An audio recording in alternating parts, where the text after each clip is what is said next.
beautiful soul family, and welcome back to Miracles Beneath the Surface.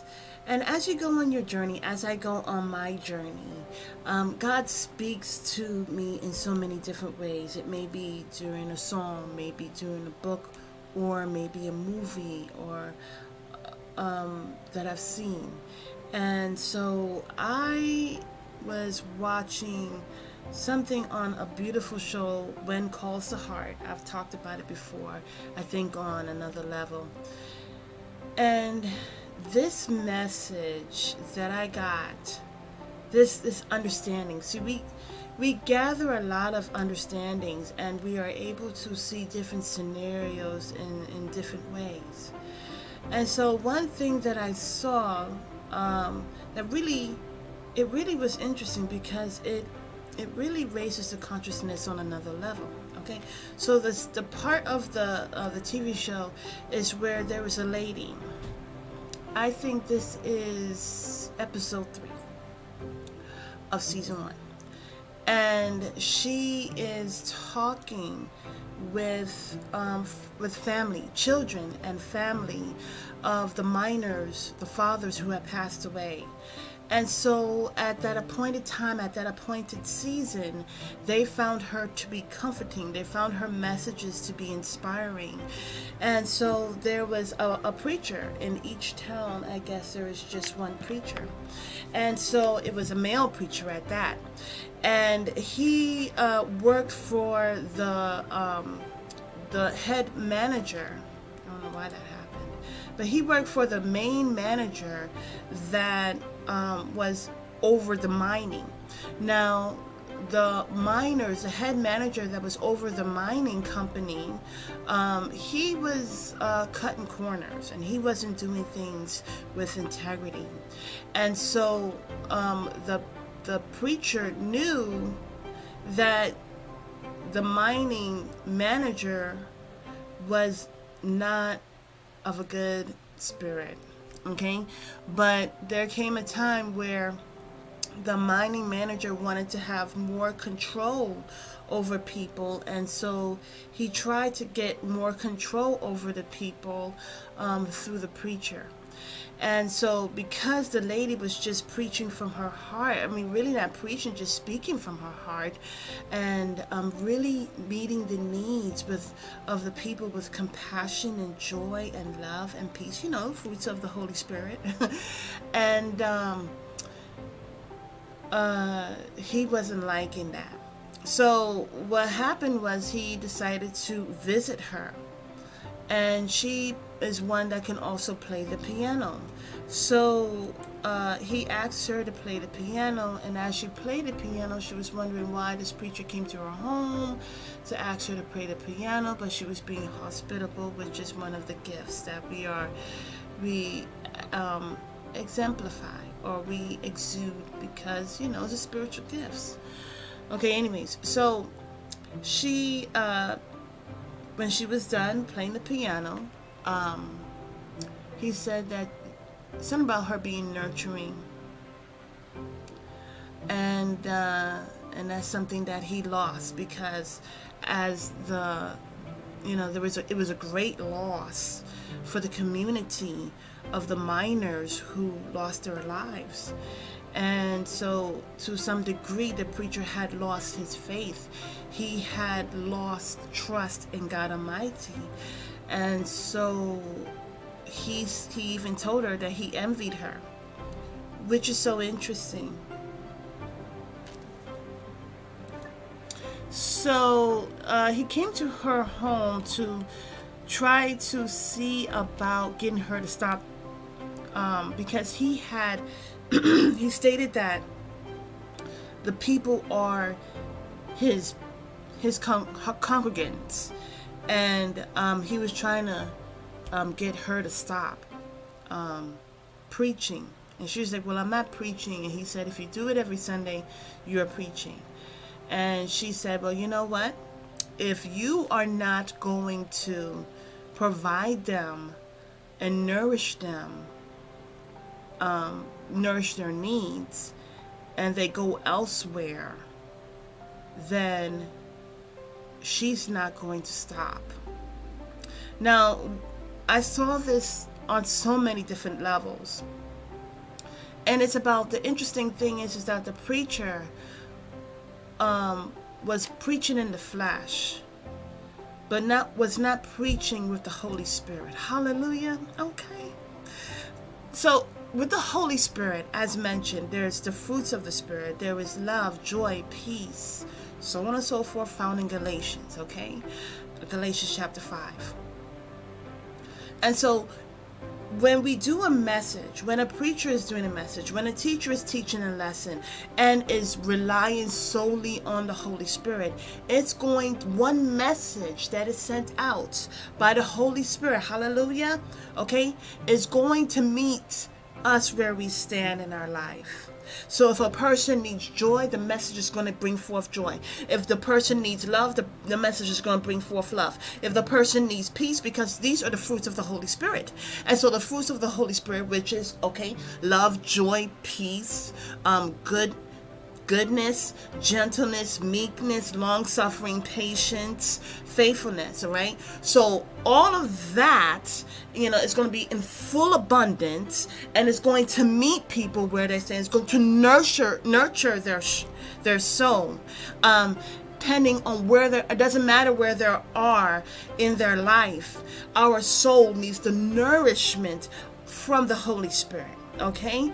And the thing about it is that preacher was not meeting them where they stand, because the preacher himself was going through situations that he needed healing in and restoration in. And that's why it's so important to take a break and rejuvenate ourselves. Those who are teachers, those who are evangelists, those who are preachers, those who are prophets, apostles, they need to come to a point of always leveling up. Okay, always restoring their reservoir, because sometimes, especially if you're a motivator, you're a person that is there to bring forth comfort, and sometimes we do it in our flesh. But the thing about it is that we need to get ourselves back into check and back into alignment of God Almighty. And so we are not going upon our own energy, but of us relying upon the Holy Spirit. We are elevated even the more. We are rejuvenated even the more. We inspired even the more. We are just even more determined to move forward, because we're shining the light. You know what I'm saying? We're shining not just the light, but the light of God Almighty. And so this is why it's so important, because the harvest is many, but the workers are few.